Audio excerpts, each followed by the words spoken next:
Pagbasa mula sa aklat ni Propeta Nehemias.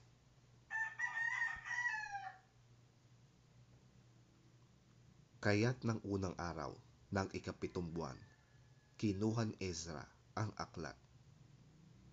Dinala niya ito sa kapulungang binubuo ng mga lalaki, babae, at mga batang may sapat ng gulang at pang-unawa.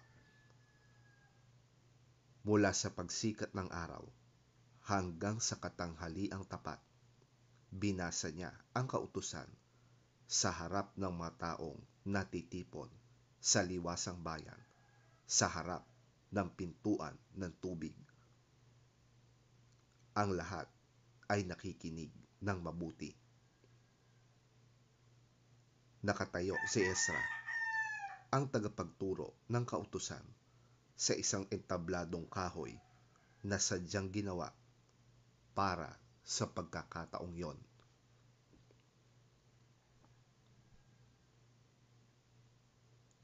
Si Ezra ay nakikita ng lahat sapagkat mataas ang kanyang kinatatayuan. Ang lahat ay tumayo nang buksan niya ang aklat.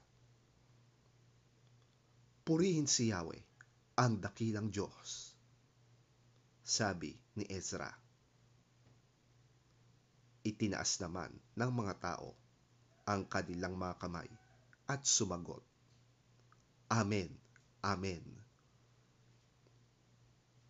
Nagsiyukurin sila at sumamba kay Yahweh.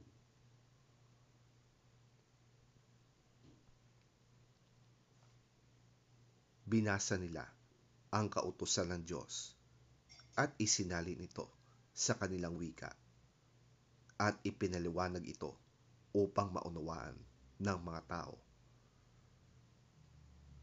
Nang malaman ng mga tao ang dapat nilang gawin ayon sa kautusan, nabagbag ang kanilang kalooban at sila'y umiyak. Ang araw na ito ay banal para kay Yahweh na inyong Diyos, kaya huwag kayong malungkot o umiyak. Wika ni Nehemias na gobernador, ni Ezra na pari at dalubhasa sa kautusan, at ng mga Levita na nagpapaliwanag ng kautusan. Sinabi nila sa mga tao, umuwi na kayo at magdiwang, kumain kayo at uminom ng bagong alak.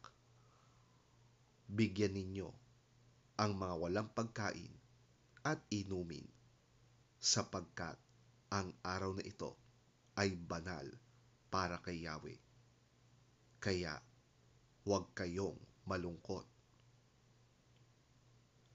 Ang kagalakang dulot ni Yahweh ang magpapalakas sa inyo.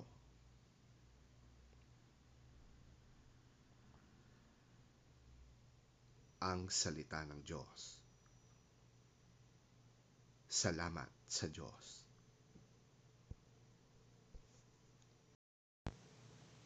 Pagbasa mula sa unang sulat ni Apostol San Pablo sa mga taga-Korinto. Si Kristo'y tulad ng isang katawan na may maraming bahagi. Kahit na binubuo ng iba't ibang bahagi, ito ay nananatiling iisang katawan. Maging Hudyo o Hintil, alipin man o malaya, tayong lahat ay binautismuhan sa iisang espiritu upang maging isang katawan. Tayong lahat ay pinainom sa iisang espiritu.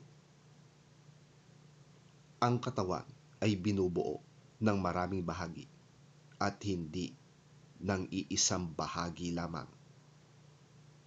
Kung sasabihin ng paa, hindi ako kamay, kaya't hindi ako bahagi ng katawan, hindi na nga ba ito bahagi ng katawan? Kung sasabihin ng tenga, hindi ako mata, kaya't hindi ako bahagi ng katawan, hindi na nga ba ito bahagi ng katawan? Kung puro mata lamang ang buong katawan, paano ito makakarinig? Kung puro tenga lamang ang buong katawan, paano ito makakaamoy? Subalit, inilagay ng Diyos ang bawat bahagi ng katawan ayon sa kanyang kalooban. Kung ang lahat ng bahagi ay pare-pareho, hindi yan maituturing na katawan. Ngunit ang totoo'y marami ang mga bahagi, ngunit iisa lamang ang katawan.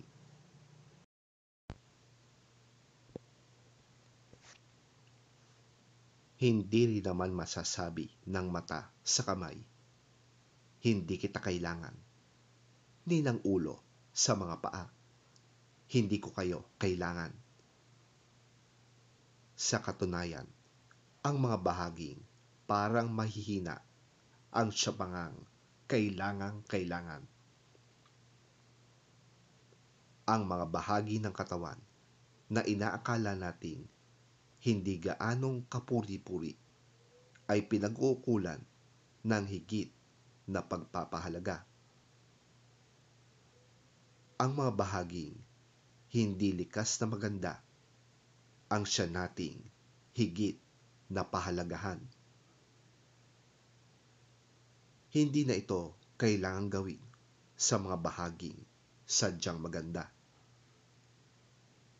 Nang isaayos ng Diyos ang ating katawan, binigyan niya ng higit na karangalan ang mga bahaging di gaanong marangal, upang hindi magkaroon ng pagkakabaha-bahagi at sa halip ay magmalasakit sa isa't isa. Kung nasasaktan ang isang bahagi, nasasaktan ang lahat. Kung pinaparangalan ang isang bahagi, nagagalak ang lahat. Kayo ngang lahat ang iisang katawan ni Kristo, at bawat isa sa inyo ay bahagi nito.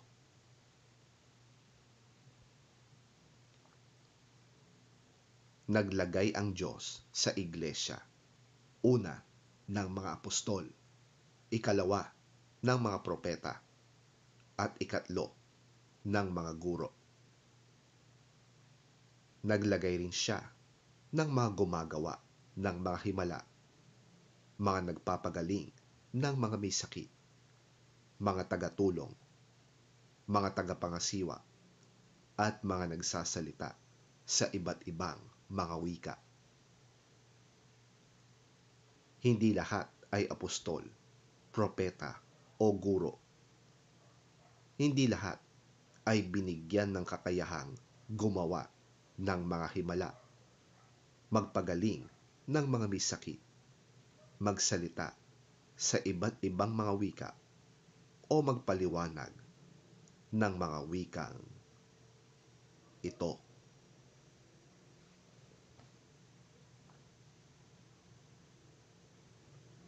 Ang salita ng Diyos. Salamat sa Diyos.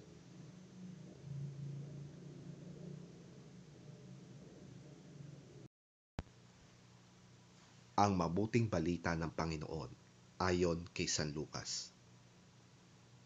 Papuri sa iyo, Panginoon. Kagalang-galang na Teofilo, marami na po ang nagsikap na sumulat tungkol sa mga bagay na naganap sa kalagitnaan namin. Ang kanilang isinulat ay ayon sa itinuro sa amin ng mga tao na buhat pa sa pasimula ay nakasaksi nito at nangaral ng magandang balita.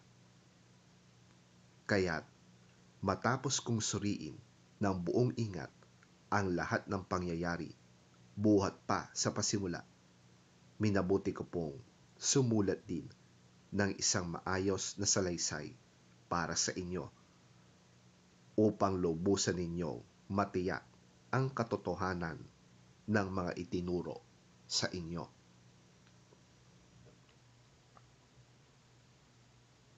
Bumalik sa Galilea si Jesus na sumasa kanya ang kapangyarihan ng Espiritu. Napabalita sa mga karatig bayan ang tungkol sa kanya. Nagtuturo siya sa kanilang mga sinagoga at hinahangaan naman siya ng lahat. Umuwi si Jesus sa Nazaret, ang bayan na kung saan siya lumaki. Gaya ng kanyang nakaugalian, pumasok siya sa sinagoga ng araw ng pamamahinga. Tumayo siya upang bumasa at dooy ibinigay sa kanya ang kasulatan ni Propeta Isaías. Binuksan niya ito sa dakong kinasusulatan ng ganito: Ang Espiritu ng Panginoon ay sumasa akin, sapagkat hinirang niya ako upang ipangaral sa mga mahihirap ang magandang balita. Isinugo niya ako upang ipahayag sa mga bihag na sila'y lalaya at sa mga bulag na sila'y makakakita. Isinugo ako upang palayain ang mga inaapi at upang ipahayag na darating na ang panahon ng pagliligtas ng Panginoon.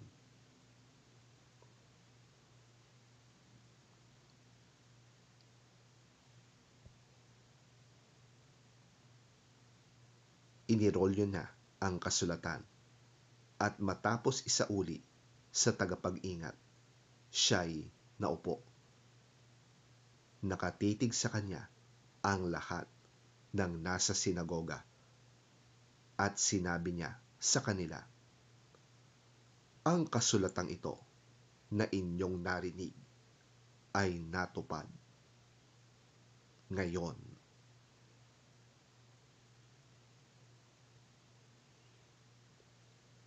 Ang mabuting balita ng ating Panginoon. Pinupuri ka namin, Panginoong Hesukristo.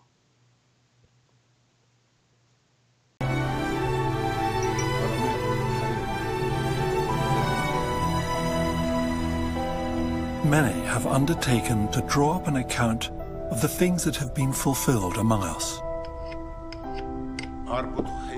just as they were handed down to us by those who from the first were eyewitnesses and servants of the word.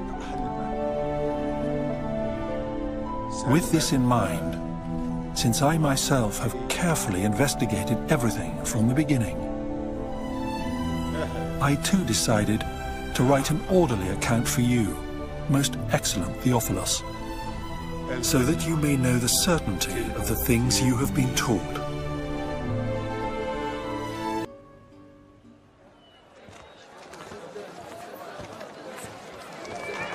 Jesus returned to Galilee in the power of the Spirit, and news about him spread through the whole countryside. He was teaching in their synagogues, and everyone praised him. He went to Nazareth, where he had been brought up. And on the Sabbath day, he went into the synagogue, as was his custom. He stood up to read, and the scroll of the prophet Isaiah was handed to him. Unrolling it, he found the place where it is written, "The Spirit of the Lord is on me, because he has anointed me to proclaim good news to the poor. He has sent me to proclaim freedom for the prisoners and recovery of sight for the blind, to set the oppressed free, to proclaim the year of the Lord's favor." Then he rolled up the scroll, gave it back to the attendant, and sat down. The eyes of everyone in the synagogue were fastened on him. He began by saying to them, "Today, this scripture is fulfilled in your hearing."